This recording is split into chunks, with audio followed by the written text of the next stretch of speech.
سورۃ المائدہ۔ الحمدللہ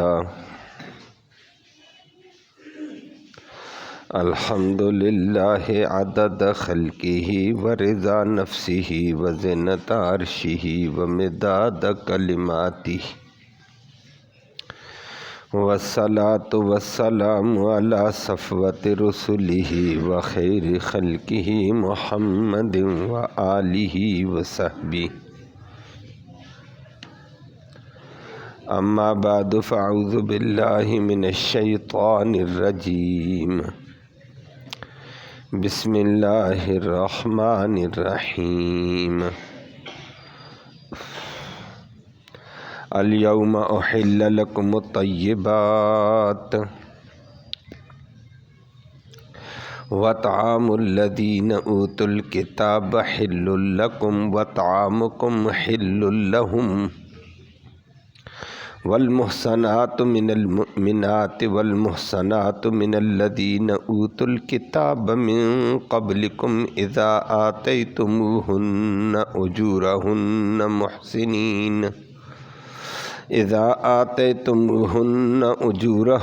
محسنین غیر مصافحین ولا متخذی اخدان، ومن یکفر بالایمان فقد حبط عملہ وہو فی الآخرۃ من الخاسرین۔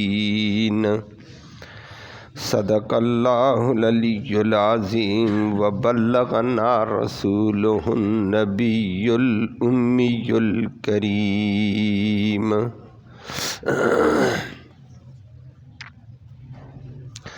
قابل تکریم معزز سامعین کرام،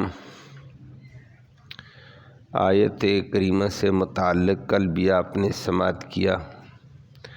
ایک اللہ نے اعلان کر کے فرما دیا تھا حجۃ الوداع کے موقع پر کہ آج سے تمہارے لیے پاکیزہ چیزیں، ستھری چیزیں، مرغوب چیزیں حلال کر دی گئیں، اور ناپاک اور نجس چیزیں، گندی چیزیں حرام کر دی گئیں، ان سے بچو۔ پاکیزہ چیزوں کا اثر ہوگا تمہارے ایمان پر، تمہاری روح پر، تمہارے اخلاق پر۔ دوسری بات فرما دی ہے آج جس سے بات کرنی ہے کہ اہل کتاب کے کھانے تمہارے لیے حلال اور تمہارے کھانے ان کے لیے حلال۔ اور تیسری بات، پاک دامن عورتیں مومنوں میں سے یا پاک دامن عورتیں اہل کتاب کی بھی حلال ہیں، لیکن شرط یہ ہے جب آپ ان کو ان کا مہر دیں۔ نمبر 2، مہر کے ساتھ ساتھ ان کو شرعی نکاح کی قید میں لائیں، اور صرف شہوت رانی نہ ہو، خفیہ دوستی کے تعلقات نہ ہوں۔ اور یہ اعلان کر کے آخر میں فرما دیا جو ایمان کے کسی بھی عقیدے کا انکار کرے گا اس کے عمل ضائع ہیں، دنیا میں بھی اور آخرت میں بھی وہ بڑا گھاٹا پائے گا۔ اللہ ہمیں عقائد ارکان ایمان کی پختگی نصیب فرمائے۔ لفظی ترجمہ سماعت فرمائے۔ پہلی بات کر کے فرمایا الیوم، آج کے دن سے احل حلال کر دیے گئے لکم تمہارے لیے الطیبات، صاف ستھری چیزیں، پاکیزہ چیزیں حرام، پاکیزہ مرغوب چیزیں تمہارے لیے حلال ہیں، اور گندی چیزیں اور نجس والی چیزیں، نقصان دہ چیزیں وہ حرام ہیں، وہ آگے ذکر کر کے فرمایا بعد میں۔ نمبر 2 فرمایا وطعام، اور حلال کر دیا گیا کھانا، الذین ان لوگوں کا اوتوا الکتاب جن کو کتاب دی گئی ہے، ان کا کھانا حل حلال لکم تمہارے لیے، وطعامکم اور تمہارا کھانا حل حلال لہم ان کے لیے۔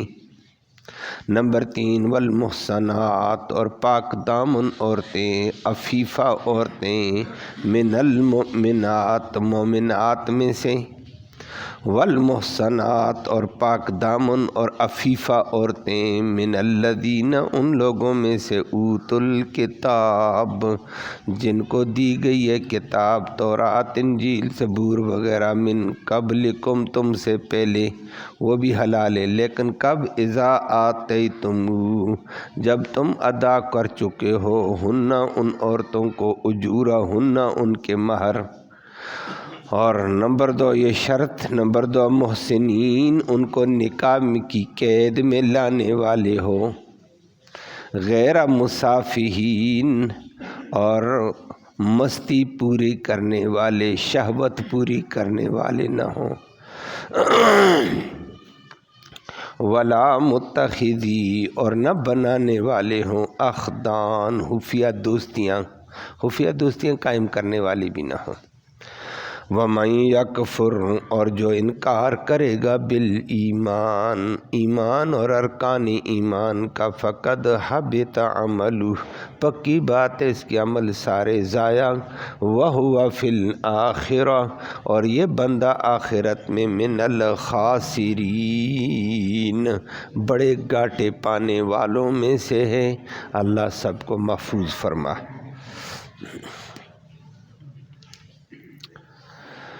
ایک بات کا ذکر کل کے درس میں آپ نے سماعت کر لیا کہ اللہ نے غزوہ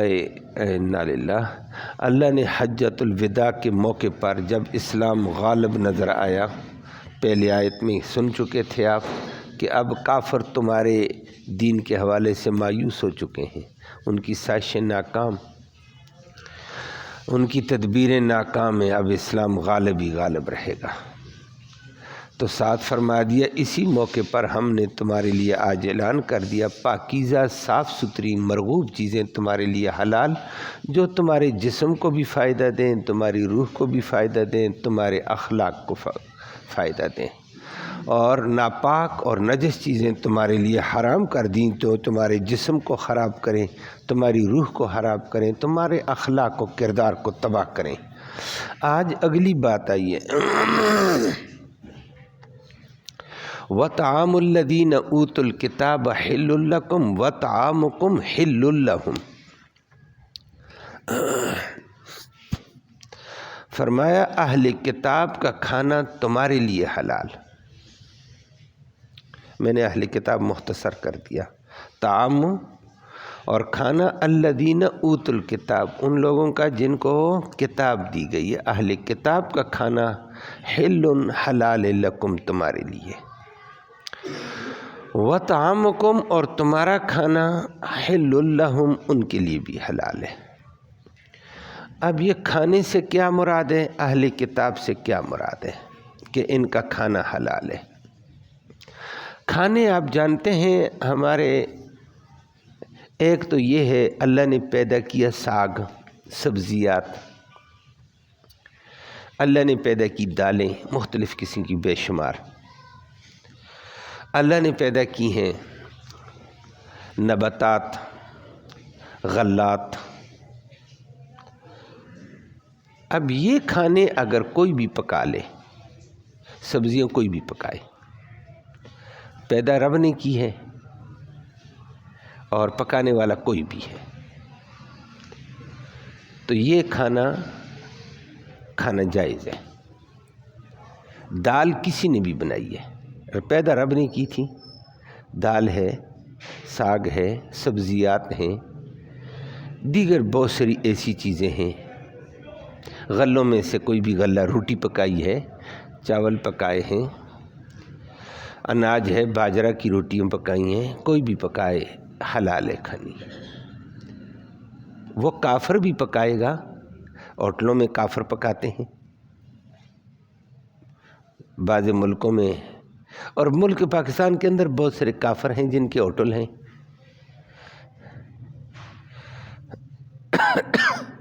تو یہ کھانے تو حلال ہیں بال اتفاق سب کے، مسلمان کے لیے، حرام کی تمیز کافر کے لیے نہیں، تو یہ کھانے ہم مسلمان کھا سکتے ہیں۔ ہمارے مسلمان بھائی امریکہ میں، لندن میں، کینیڈا میں، فلاں جگہ رہتے ہیں، تو وہاں کے کھانے ہوٹلوں کے جی وہ کافروں نے بنائے، بنانے والے کافر ہیں، کھا سکتے ہیں، حلال ہے قرآن نے کہا۔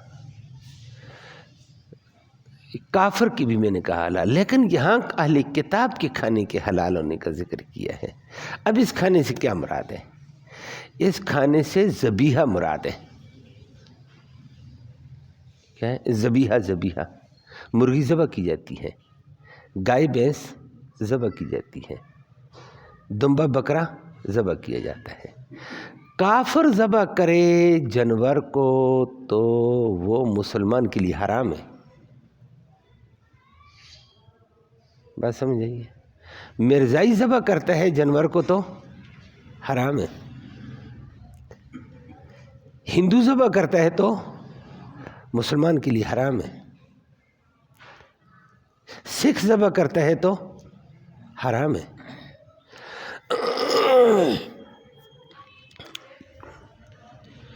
دہریہ ذبح کرتا ہے، دہریہ خدا کے وجود کا قائل نہیں ہے، اس کو کہتے ہیں، جو کہتا ہے یہ زمانے کی گردش کے ساتھ ہم آئے، زمانے کی گردش کے ساتھ چلے جائیں گے، تفصیلی ایک باتیں ہوئی ہیں۔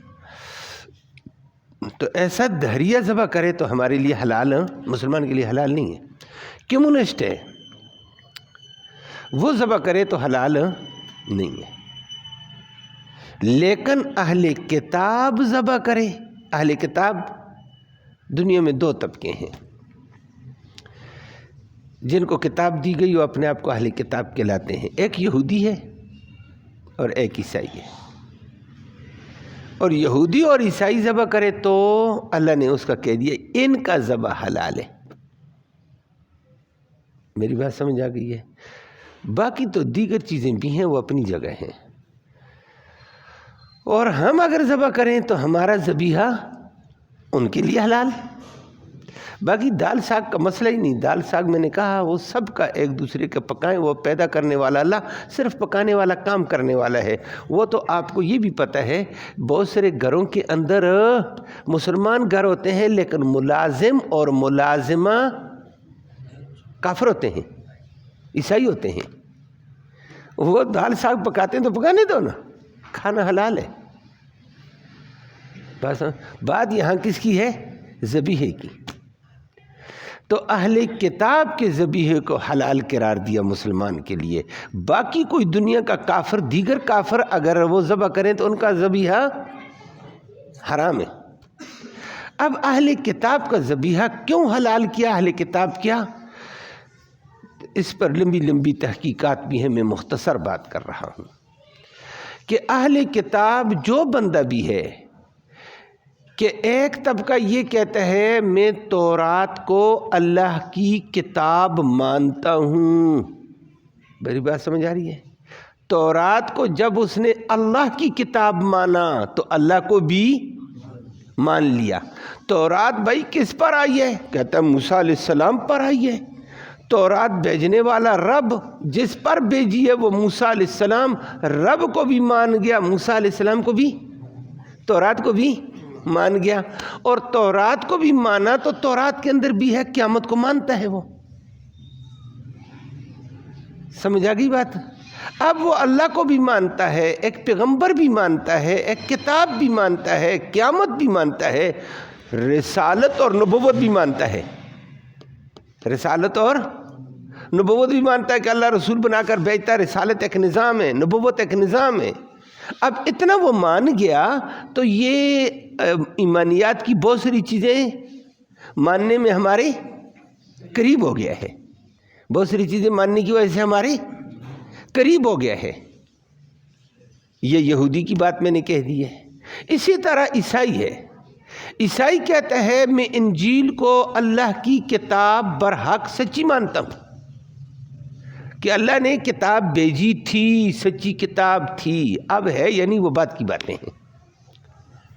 اور جب اس نے انجیل کو مانا تو بھیجنے والے رب کو بھی مان گیا، جس نبی پر بھیجی عیسیٰ علیہ السلام کو بھی مان گیا، اور پھر قیامت کو بھی مان گیا، نبوت اور رسالت کو بھی مان گیا کہ انجیل کیوں بھیجی اللہ نے عیسیٰ علیہ السلام پر، اس میں احکام ہیں بھائی، ان کے مطابق چلو گے تو دنیا میں بھی کامیاب، آخرت میں بھی، اور نہیں تو آخرت میں برباد ہو جاؤ گے، حساب کتاب ہوگا تو حساب کتاب بھی مان گیا، حساب کتاب بھی مان گیا، حساب کتاب تب مانا تو پھر اگلی بات بھی مان گیا کہ مرنے کے بعد دوبارہ اٹھائے جائیں گے، وہ باس کو بھی مان گیا، قیامت بھی مانی، باس بھی مانی، حساب کتاب بھی مانا، نبوت بھی مانی، رسالت بھی مانی، عیسیٰ علیہ السلام کو مانا، رب کو بھی مانا، رب کی کتاب کو بھی۔ تو یہ ہمارے ذرا قریب ہوا ہے۔ اللہ نے کہا یہ بندہ اگر ایسا ہے تو پھر یہ ظاہر بات ہے اللہ کو مان گیا، رسول کو مان گیا، تو کتاب مان گیا، تو اللہ کا بھی مانتا ہے، کتاب مانتا ہے، ایک رسول مانتا ہے، تو ہر رسول کی تعلیمات میں اللہ کے ماننے کی بات ہوتی ہے تو اس میں اللہ کے نام سے جانور ذبح کیا جاتا ہے۔ جب یہ بسم اللہ کہہ کے جانور کو ذبح کر دے، بسم اللہ تو پڑھے گا، کتاب مانتا ہے یہ، اب یہ بسم اللہ کر کے جانور ذبح کر دے تو بسم اللہ اللہ کا نام بھی اس نے لے لیا، نمبر 2 گندا خون بھی جانور سے نکل گیا، جانور حلال ہو گیا، تمہارے لیے کھا سکتے ہو۔ میری بات سمجھ آ گئی ہے؟ اب عیسائی کا اور یہودی کا ذبیحہ حلال ہو گیا ہے، یہ اللہ نے اس کا ذکر کر کے فرما دیا، اور ایمانیات میں یہ مسلمان کے قریب قریب آ گیا۔ اتنی بات ہے کہ تورات بدلی ہوئی کتاب کو مان گیا، غلطی ہے اس کی، منسوخ کتاب کو مانتا ہے، غلطی ہے اس کی، محرف کتاب ہے، تبدیل شدہ کتاب ہے، اس کو مانتا، غلطی ہے اس کی۔ پھر وہ منسوخ ہونے کے بعد آخری کتاب عظمت والی آ گئی، آخری پیغمبر، نبیوں کا بھی امام پیغمبر آ گیا، اس کو نہیں مانتا، یہ اس کی غلطی ہے۔ بس اس وجہ سے یہ کیا ہے؟ کافر ہے، کافر کہ اللہ کو مانا، کتاب مانا ہے، لیکن نبی کو محمد الرسول اللہ کو بھی نہیں مانتا ہے، اور محمد الرسول اللہ پر نازل کی جانے والی عظیم کتاب قرآن کو نہیں مانتا ہے۔ جب قرآن کا انکار کیا تو کیا ہو گیا؟ کافر۔ نبی کا انکار کیا تو کافر۔ لیکن کافر ہو کر بھی جو چونکہ باقی کتابیں مانتا ہے، باقی عقائد اس کے تھوڑے سے ہیں، ان کی وجہ سے فرمائے اس کی ذبیحے کو کھا لینا جائز ہے۔ بات سمجھ آ گئی ہے؟ اور باقی دنیا کے کافر وہ ہمارے نبی کو بھی نہیں مانتے، تو موسیٰ علیہ السلام کو بھی، عیسیٰ علیہ السلام کو بھی، وہ قیامت کو بھی، وہ تو کچھ نہیں مانتے ہیں، وہ کتاب بھی نہیں مانتے ہیں، وہ وحی بھی نہیں مانتے ہیں، رسالت بھی نہیں مانتے ہیں، بلکہ دہریے آگے گئے، وہ خدا کے بھی انکار کرتے ہیں، کہتے خدا ہی نہیں ہے، کون کہتا ہے؟ وہ تو آگے نکل گئے، اس لیے وہ ان کا ذبیحہ جائز نہیں ہے۔ کافر ذبح کرتا ہے، ہندو ذبح کرتا ہے، سکھ ذبح کرتا ہے، اور وہ پہلی بات اللہ کا نام ہی نہیں لے گا، اگر نام لیا بھی تو وہ اپنے دیوتا کا نام لے گا۔ ہندو ذبح کرے گا تو اپنے دیوتا کا نام لے گا، سکھ ہوگا تو وہ اپنے نام لے گا، گرو کے نام لیں گے، اپنے نام لیں گے۔ غیر اللہ کا نام لیا تو جانور تو حرام ہوتا ہے، اس لیے ان کا ذبیحہ حرام ہے، اور یہود کا اور عیسائی کا ذبیحہ حلال ہے۔ میری بات سمجھ آ گئی ہے؟ قرآن نے اس کا ذکر کیا ہے۔ زبور والے الگ نہیں ہے، زبور انجیل کا حصہ ہے، اسی کو عیسائی کہتے ہیں۔ انجیل کے ساتھ زبور کا ٹکڑا ملا ہوا ہے، ایک ہے۔ زبور اگرچہ داؤد علیہ السلام پر نازل ہوئی تھی، لیکن بعد میں عیسیٰ علیہ السلام جب آئے تو زبور انجیل کے ساتھ ہو گئی ہے، ایک کتاب ہے، وہ ان کے پارے ہیں۔ بلکہ جو آج کل موجودہ زبوریں پائی جاتی ہیں، انجیل اور بائبل وغیرہ، اس میں تورات کے بھی حصے آ چکے ہیں، تورات بھی ایک کتاب بن چکی ہے، کمیاں بیشیوں کے ساتھ ہے، متعدد بدلی۔ یہ رب نے قرآن ایسا محفوظ رکھا، جو آپ کے سامنے ہے تو یہی قرآن، جو میرے سامنے ہے وہی قرآن، سعودیہ میں جا تو وہی قرآن، امریکہ میں جا وہی قرآن، دنیا کے کونے میں جا قرآن وہی ہوگا انشاءاللہ، کوئی تبدیلی؟ یہ ہمارے قرآن کی حقانیت ہے، باقی ان میں تبدیلیاں ہیں۔ تو یہ ذبیحہ کے حلال ہونے کا حکم دے دیا ہے۔ بات سمجھ آ گئی ہے؟ اب دنیا کے مسلمانوں کو بتا دیا ہے، جو کینیڈا میں رہتے ہیں، برطانیہ میں رہتے ہیں، امریکہ میں رہتے ہیں، بھائی کس کا ذبیحہ کھا رہے ہو؟ ذبح کرنے والا کون ہے؟ فلہذا وہاں کے گوشت کا کوئی پتہ، اگر یہ صحیح طور پر نہیں پتہ تو اس کا گوشت وہاں نہیں کھایا جا سکتا ہے۔ پھر کیا کھائیں جی؟ وہ میں نے پہلے ایک بات کہہ دی ہے، کیا کھائیں؟ دال، سبزیاں کھا سکتے ہیں، جو دالیں بھی ہیں، وہ میں نے بلکہ اگلی بات کہہ دی، وہ تو ہمارے ملک میں ہمارے پاس ملازمہ پکاتی بیچاری تو جائز ہے، ملازمہ بھی پکاتی، ملازم بھی پکاتا ہے تو وہ جائز ہے، وہ کوئی بھی پکائے۔ ہاں اگلی ایک اور بات ہے کہ یہودیوں کا ذبیحہ تو حلال ہو گیا، اور دال ساگ ہر کسی کی پکائی ہوئی کھا سکتا ہے بندہ، لیکن تقوی والے کا پکائے ہوئے کا رنگ اور ہوگا اور ان کا پکائے ہوئے کا رنگ اور ہوگا، اس کا اثر ضرور ہوگا۔ وہ میں نے کل جس طرح ذکر کیا، پاکیزہ خوراک کا اثر ہوتا ہے، تبھی تو بادشاہ کی بیوی نے کہا بیٹا نہیں ہار سکتا ہے، بڑے دڑلے کے ساتھ اس نے اپنے دعوے کیے تھے، یاد ہے نا؟ ساری ایجنسیوں کو فیل کر کے رکھ دیا تھا، ایجنسیاں ساری ایک طرف تھی، بادشاہ ایک طرف ہے، فوج ایک طرف ہے، بیوی ایک طرف تھی، انہوں نے کہا ہو ہی نہیں سکتا ہے، یہ میرے راز کی میرے معاملات ہیں، لیکن بعد میں اس نے اشکارا کر دیا۔ تو پاکیزہ خوراک کا تو اثر ہوتا ہے، اور اسی طرح پاکیزہ نیک آدمی کے پکانے کا بھی اثر ہوتا ہے، نیک آدمی کے تو اثرات ہوں گے، لیکن یہاں قرآن نے حلال ہونا کہا ہے، اولا اور تقوی والی باتیں اور ہوتی ہیں، حلال ہونا کہہ دیا، باقی نیک آدمی کے کھانے کے برکات ہوتی ہیں، عظمتیں ہوتی ہیں۔ اللہ رب العالمین ہمیں بھی نیک بنائے اور ایسا معاشرہ بھی نیک نصیب فرمائے، اور ان لوگوں کے کھانے میں نوسل ضرور ہوگی۔ بات لمبی ہو جائے گی، میرا ارادہ تھا اگلی بات کو پورا کرنے کا۔ مولانا یعقوب نانوتوی رحمہ اللہ ایک بہت بڑے بزرگ گزرے ہیں، دیوبند کے شیخ الحدیث گزرے ہیں، صدر مدرس گزرے ہیں۔ دیوبند ایک معمولی ادارے کا نام نہیں تھا، تو وہ فرماتے ہیں کہ یہ میں نے نیک کمائی اور پاکیزہ ہاتھ کی بات کر رہا ہوں کہ اس کے اثرات اور ہوتے ہیں، عام آدمی کے اثرات اور ہوتے ہیں۔ تو وہ فرماتے ہیں دیوبند کی بستی میں جہاں مدرسہ تھا ابتدا میں، آہستہ آہستہ بڑھتے اس وقت دنیا کی سب سے بڑی یونیورسٹی ہے، جس میں ہزاروں طلباء کرام پڑھتے ہیں، ہزاروں، سینکڑوں نہیں، اس وقت سینکڑوں سے چند سے چلی، سینکڑوں پھر کرتے کرتے اس وقت بلند ترین ہے۔ پہلے ہمارا پاکستان بھی مستفید ہوتا ہے تو جنگ چھیڑ کر ہمیں دور کر دیا جاتا ہے، بہت پیدا کیا جاتا ہے، وہاں کے مسلمان بھی پریشان، یہاں کے بھی پریشان، اللہ ہمیں اس ظلم سے بھی محفوظ فرمائے۔ ہم یہ بھی نہیں سمجھ سکے پڑوس سے لڑ کر فائدہ کیا ہوگا، وہاں کا بھی مسلمان بیچارہ رگڑا کھائے گا، یہاں بھی مسلمان رگڑا کھائے گا۔ تو وہاں اچھی خاصی تعداد ہے مسلمان کی، یہاں ہمارے پاکستان میں موجودہ مردم شماری اگر ہے تو 24-25 کروڑ ہے، اور وہاں موجودہ مردم شماری کے اعتبار سے 57-58 کروڑ مسلمان موجود ہے، ٹھیک ٹھاک مسلمان ہیں وہاں۔ تو خیر مولانا یعقوب نانوتوی رحمہ اللہ فرماتے ہیں ہمارا عاملہ سارا اللہ والا تھا، پڑھانے والے بھی، پکانے والے بھی، ایک اللہ اللہ کرتے کرتے سارے کام چلتے، باورچی بھی ماشاءاللہ اللہ والا ہوتا، ذکر اذکار والا، نمازی اللہ والا، لیکن دائیں بائیں لوگوں کو جیسے ترغیب دی جاتی ہے، لوگ ہی دین کے ساتھ تعاون کرتے ہیں، پڑھانے والے پڑھاتے ہیں، کمانے والے ان کا مالی تعاون کرتے ہیں، ایک نظام خدا چلا لیتا ہے، دونوں کو اللہ برکتیں دیتے ہیں۔ جیسے آپ کے سامنے ادھر بھی مدارس کا یہی نظام، مساجد کا نظام ہے، عوامی تعاون سے یہ نظام آگے بڑھتا ہے، حکومت کی طرف سے تو نہیں ہے، وہاں سے تو پابندی آتی ہے، مدرسہ بھی نہ کھول، مسجد بھی نہ کھولنا، یہ تو عوامی اور علماء کے ملا جلا ایک نظام ہے، اللہ اس کو مزید پائیدار بنا دے۔ تو وہ فرماتے ہیں دیوبند کی بستی میں ایک دیہاتی تھا، کسان، کھیتی باڑی کا کام کرتا تھا، اپنے روزگار کے لیے حلال کی کمائی، اور بازار میں وہ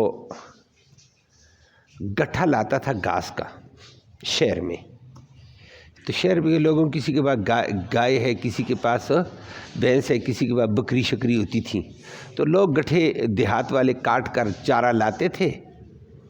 تو یہ 5 وقت کا پکا نمازی تھا اور قرآن پڑھنے والا تھا، ذکر اذکار والا تھا، کھیتی باڑی کی اپنے اوقات میں ذکر اذکار بس اس کام میں، اور دیوبند کے مدرسے کے ساتھ جڑا رہتا تھا خدمت کے لیے۔ کہتا ہے لوگ بھی اس کا گٹھا خریدنے میں تیزی کرتے تھے، جیسے اس کا گٹھا آتا باقی گٹھے والے لائنوں میں بیٹھی ہوئی کوئی آئے گا تو یہ گٹھا لینا، یہ لینا، لیکن اس کا گٹھا آتی آنن فانن پہلے تیار ہوتے تھے، بابی جی کا گٹھا لینا ہے، لوگوں کو بھی یہ ذہن تھا۔ تو اس کے گٹھے کی اگرچہ تجارت ہے لیکن نیک آدمی کے اثرات ہوتے ہیں، بات یہ ذکر کر رہا تھا۔ تو کہتا ہے لوگوں کے ہاں بھی یہ بات پائی جاتی تھی، اور اسی موقع پر وہ سال میں ایک دعوت کرتا تھا پورے مدرسے کی، تمام اساتذہ کی، چھوٹے اساتذہ، بڑے اساتذہ، باورچی شورچی، سب کہتے آ جاؤ آج مدرسے میں تم نے اپنا نہیں، سارے میرے پاس آ جاؤ۔ اور کہتے ہیں اس کی سال میں ایک دعوت ہوتی تھی۔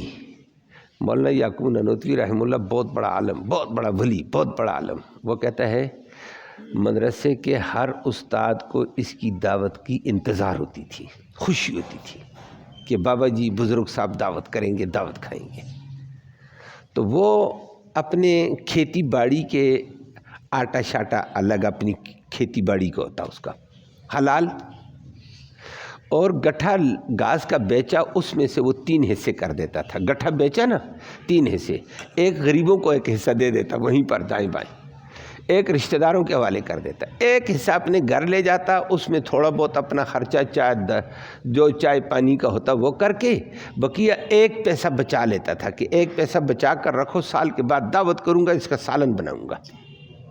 1 پیسہ بچاتا تھا۔ حلال کی کمائی تھی، کمائی کا بھی 3 حصے کر رہا ہے جو بندہ اللہ والا تھا، اور شریعت میں یہی ہے، کمائی کے 3 حصے ہیں، اور اللہ اس میں برکت بھی زیادہ دیتے ہیں، درجہ بھی زیادہ ہوتا ہے۔ اب اس کی دعوت کا انتظار ہوتا تھا، کہتے ہیں دعوت کھاتے تھے۔ دعوت کیا؟ اپنے آٹے، دیسی آٹا، جو باجرہ، مکئی یا جو بھی روٹیاں ہوتی گندم کی، اور ساتھ دال لے کر سادی دال پکاتا تھا، سر پانی شانی ڈالا، نمک ڈالا، ایک سادی دال بہترین کر کے پکا دیتا، پکتی صحیح تھی، اور بابا جی خود کرتا یا اس کے گھر والی اللہ اللہ کرتے کرتے پکا لیتی، چمچے مار دیتی تھی۔ کہتے اس دعوت کا ہمیں شوق ہوتا تھا، کھاتے وقت بھی اتنی لذت، ہم انتظار میں رہتے، سادی دال اور روٹی۔ اور کھانے کے بعد یعقوب نانوتوی رحمہ اللہ کہتے ہیں کہ 40 دن تک پڑھانے کا رنگ بھی اور ہوتا تھا، رات کو اٹھ کر سجدوں کا رنگ بھی اور ہوتا تھا۔ کہتا اس وقت ہمیں سمجھ آتی تھی حلال اور پاکیزہ ہاتھ سے آنے والی کمائی کا یہ رنگ ہے۔ باقی تو ٹھیک ہے، یہودیوں کا کھانا حلال کر دیا ذبیحہ، اور باقی کافروں کی دال ساگ بھی حلال ہے، لیکن پاکیزہ ہاتھ سے کھاؤ تو زیادہ اچھا ہے۔ مجبوری میں یہ کھا سکتے ہیں، گویا شریعت نے یہ اعلان کر دیا قرآن نے، مجبوری میں ہر ہاتھ کا کھانا کھا سکتے ہیں، اور ذبیحہ صرف یہودی اور کافر کا۔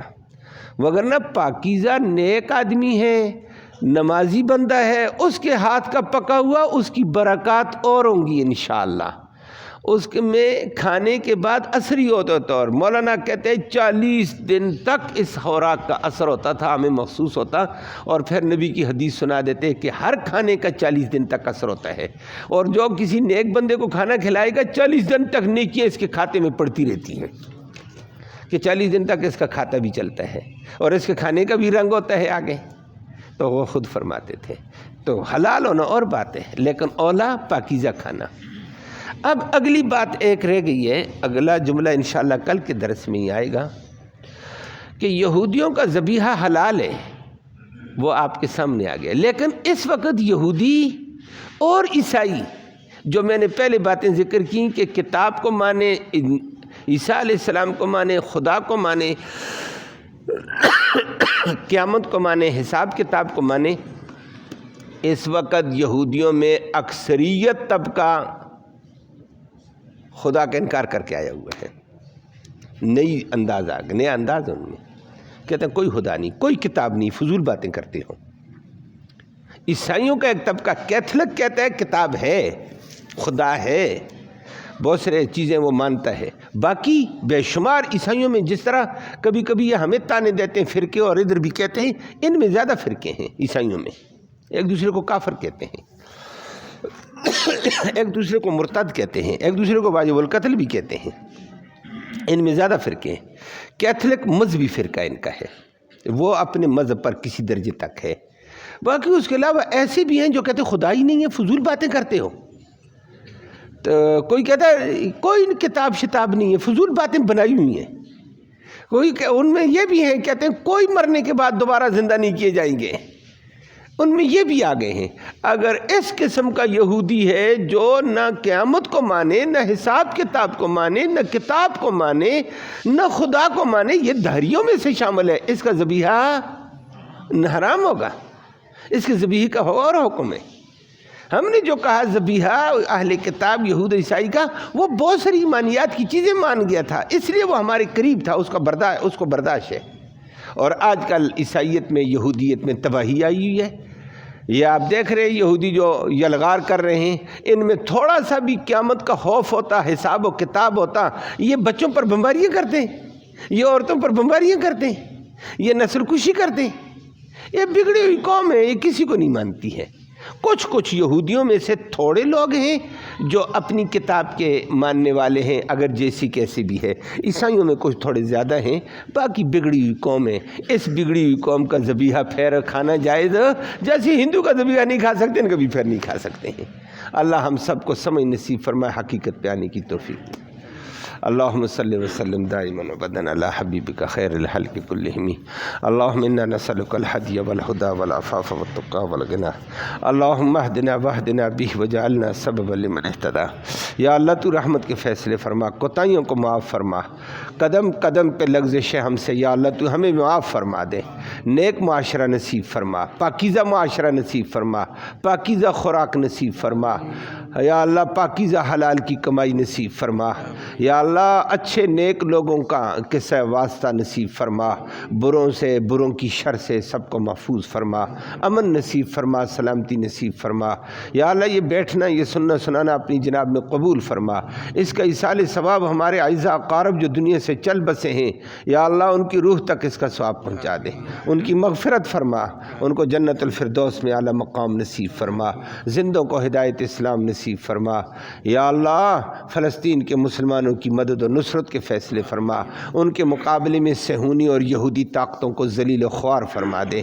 یا اللہ یہودی صہیونی درندوں کو اپنی گرفت میں گرفتار فرما، اسلام اور اہل اسلام کو غلبہ اور قوت عطا فرما، بیماروں کو اپنے فضل سے شفا نصیب فرما۔ یا اللہ تمام بیماروں کو شفا نصیب فرما۔ یا اللہ تو رحم کا معاملہ اسپتال والے بیماروں سے، گھر والے بیماروں سے فرما دے، ان کے علاج کو ان کی شفا کا ذریعہ فرما دے۔ اللہم ربنا تقبل منا انک انت السمیع العلیم وتب علینا انک انت التواب الرحیم برحمتک۔